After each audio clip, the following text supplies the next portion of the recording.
हैं नेपाल की। राजशाही और हिंदू राष्ट्र की मांग पर नेपाल में आग लगी हुई है। अब तक 2 की मौत हो चुकी है। राजशाही समर्थकों ने 3 अप्रैल तक का अल्टीमेटम दिया है। काठमांडू में पुलिस के साथ झड़प में 2 की मौत हो गई, कई लोग घायल हुए। काठमांडू एयरपोर्ट के पास 3 कोनी चौराहे पर तोड़फोड़ की गई, बिल्डिंग में आग लगा दी गई। 3 कोनी चौराहे से इंडिया न्यूज संवाददाता आशीष शाही की रिपोर्ट देखिए। इसमें हम मौजूद हैं काठमांडू एयरपोर्ट के बगल में तुनकुनिया, जहां पर उपद्रवकर्ता यहीं से वो संग्राम चालू हुआ था हिंदू राष्ट्र बनाने के लिए, जो एक यहाँ पे जन सैलाब हुआ था। देखिए यही वो जगह है, यही वो बिल्डिंग है जहाँ पे सबसे पहले पथराव चालू किया गया और देख रहे हैं आग बिल्डिंग को कर दी गई। सोचिए मंजर क्या होगा। जगह जगह जितने भी बिल्डिंग, मैं पीछे आपको दिखाना चाहूंगा, जितने भी बिल्डिंगे हैं सारी बिल्डिंगों में तोड़फोड़ हुए हैं, सारी बिल्डिंगों में पत्थरबाजी हुआ है। तो ये कहा जा रहा है जो एक जन आक्रोश था कि फिर से राजा का शासन हो, फिर से हिंदू राष्ट्र बने। यहाँ पे कुछ लोग हमारे साथ, उनसे हम बात करते हैं कि क्या कुछ खास मामला है। सर क्या नाम है आपका? राजेश। राजेश जी, जिस तरह से यहाँ पर एक आंदोलन हुआ, तोड़फोड़ हुआ, आग लगी, क्या कहना चाह रहे थे? नहीं, ये सब जो तो होना ही नहीं चाहिए था। जैसे वो पब्लिक प्रॉपर्टी में आग लगाना या उसको तोड़फोड़ करना, जैसे मेरे ख्याल से मुझे लगता है इसी बिल्डिंग में शायद एक जर्नलिस्ट का भी निधन हो गया, तो दैट इज़ वेरी टेरिबल। ठीक है, तो ये सब चीज़ तो होना नहीं चाहिए। बिल्कुल सर, यहाँ पे तोड़फोड़ हुआ, एक जर्नलिस्ट की मौत हो गई, काफी कुछ हंगामा हुआ, क्या कहेंगे इस पर? हम नहीं है, ये हम नहीं है यहाँ से आपने, लेकिन फिर भी ये जो हुआ होना चाहिए था क्या? आग लगा दी गई बिल्डिंग। तो हमारे कुछ स्टूडेंट भी है। क्या नाम है आपका? What's your name? कुछ भी बोलने को तैयार है, लेकिन आपको मैं बता दूं कि यही वो रास्ता, आप देखिए यही वो जगह, सामने एयरपोर्ट की बाउंड्री आप देख रहे हैं, यही वो जगह है जहां पर तोड़फोड़ किया गया, जहां पे आग लगाई। देखिए कितना बुरा मंजर रहा होगा। जर्नलिस्ट, इसी बिल्डिंग में जर्नलिस्ट की मौत हुई। आप देखिए गोलीबारी भी हुई थी, तोड़फोड़ हुई। अब देखिए क्या मंजर रहा होगा। और साथ ही जितनी भी बड़ी बड़ी बिल्डिंग है, क्योंकि ये मेन मार्केट है, जितनी भी बड़ी बड़ी बिल्डिंगें थी, सारी बिल्डिंगों में शीशे तोड़े गए हैं, सारी बिल्डिंगों में पथराव किए गए हैं। तो ये कहा जा रहा है जिस तरह से हिंदू राष्ट्र और राजा की वापसी को लेके एक संग्राम हो रहा है, उसका ये नजारा आप देख सकते हैं। आगे क्या होता है? 8 तारीख को एक बड़ा अधिवेशन राजा की तरफ से किया गया है, जिसमें पूरे नेपाल के लोग एकत्रित होंगे। उसका एक बड़ा हंगामा होने का संभावना है। फिलहाल अगर नेपाल सरकार की बात करें तो नेपाल सरकार पूरी तरह से मुस्तैद है और सख्ती से निपटने के लिए तैयार है। जगह जगह पे जहां उपद्रवकर्ता उपद्रव के थे, जिन जिन पार्टी दफ्तरों में उपद्रव किए थे, वहां पुलिस से लेकर सारी फोर्सेस तैयार कर दी गई हैं कि हर मुश्किल समय पे निपटने के लिए नेपाल सरकार तैयार है। इसमें हम मौजूद हैं काठमांडू एयरपोर्ट के बगल में तुनकुनिया।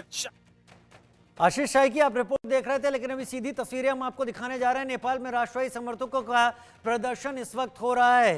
हिंदू राष्ट्र और राजशाही को लेकर एक मशाल जुलूस नेपाल में निकाला जा रहा है। ये तस्वीरें आपके टीवी स्क्रीन पर।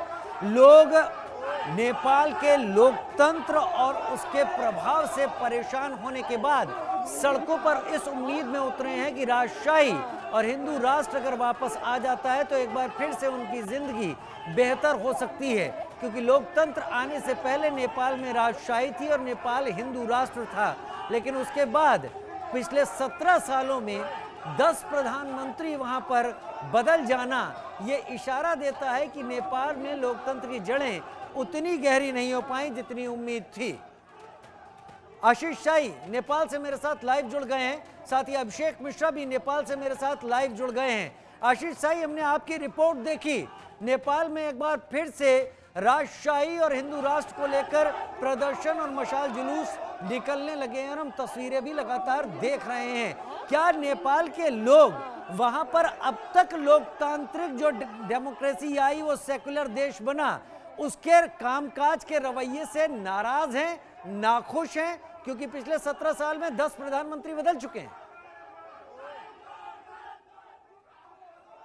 जो अभी हालात है आप देख रहे हैं कि जिस तरह से मंजर आपको तिकोनी का मंजर दिखा है, जिस तरह से बिल्डिंगों में तोड़फोड़ की गई, जिस तरह से आग लगा दिया गया, जिस तरह से कम्युनिस्ट पार्टियों में घुस के यानी कि डॉक्यूमेंट जो थे, जो सबको आग लगा दिया गया, तो कहीं ना कहीं ये नाराजगी जाहिर करती है कि ये सभी लोग यानी कि जो राजा के पक्ष में आ जाए हैं, इनका सिर्फ एक ही उम्मीद है कि शासन जब लागू होगा तो हमारे लिए कुछ नया होगा। क्योंकि यहाँ पे बेरोजगारी सबसे बड़ा मुद्दा है, भ्रष्टाचार सबसे बड़ा मुद्दा है, और रोड, सड़क, यानी जितने भी चीजें हैं कई ऐसे मुद्दे हैं कि जिनके लिए लोग रोडों पर उतर रहे हैं। और सबसे बड़ी बात यह है कि हिंदू राष्ट्र करने के लिए कि फिर से महिला पुरुष सभी लोग रोड पर उतरे। अभी आप देख रहे हैं देर शाम की ये विजुअल है, जिस तरह से मसाल जुलूस काठमांडू में निकाली जा रही है। एक बड़ी लंबी मसाल जुलूस है, जो मसाल जुलूस लेके पूरे काठमांडू के कोने कोने में लोग जा रहे हैं। तो ये कर शांतिपूर्वक, नेपाल सरकार की अगर बात करें, नेपाल सरकार पूरी तरह से मुस्तैद है, कहीं से कोई घटना ना हो जाए इसलिए जगह जगह प्रशासन फोर्सेस तैयार रखी है और कहीं से कोई चूक ना हो जाए। हाँ, लोकतंत्र है, सभी लोग को अपना अपना अधिकार है कि सभी लोग धरना कर सकते हैं, प्रदर्शन कर सकते हैं, लेकिन शांतिपूर्वक कर सकते हैं।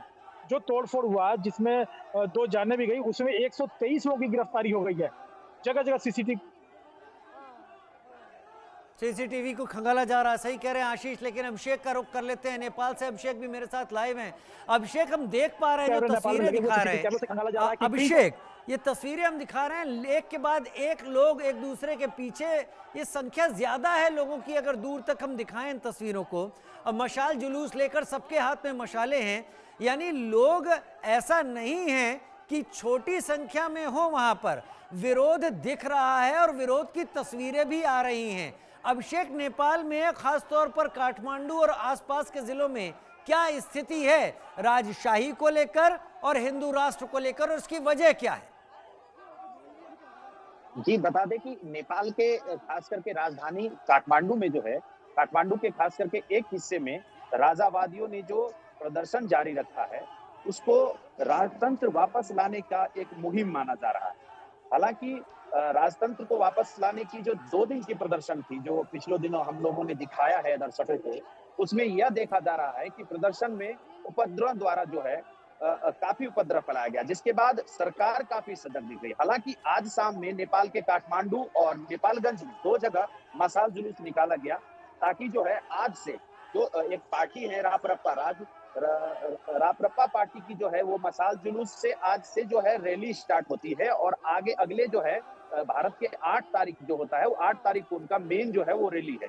और जिस तरीके से रापरप्पा अपने मांगों को प्रदर्शन के द्वारा, मसाल जुलूस के द्वारा और वक्तव्य के द्वारा रख रही है, कहीं न कहीं लोगों में जो है एक माहौल तैयार हो रहा है पूरे नेपाल में राजतंत्र को फिर से राजशाही को कायम करने के लिए और हिंदू राष्ट्र बनाने के लिए।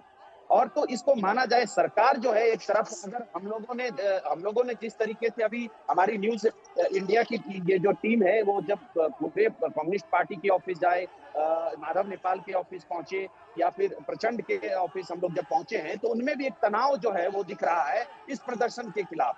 और जिस तरीके का डर दिख रहा है, तो कहीं ना कहीं जो है माहौल जो है नेपाल का धीरे धीरे बदल रहा है। हालांकि ठीक है, एक बात तो समझ में आ रही है अभिषेक और आशीष यहाँ पर कि लोग निकल रहे हैं, लोग सड़कों पर आ रहे हैं और लोग लोकतांत्रिक व्यवस्था से उतने खुश नहीं हैं जितनी कि जब लोकतांत्रिक व्यवस्था आई थी तब उम्मीद की गई। अभी राजा के ऊपर हर्जाना लगाया गया है, 8 लाख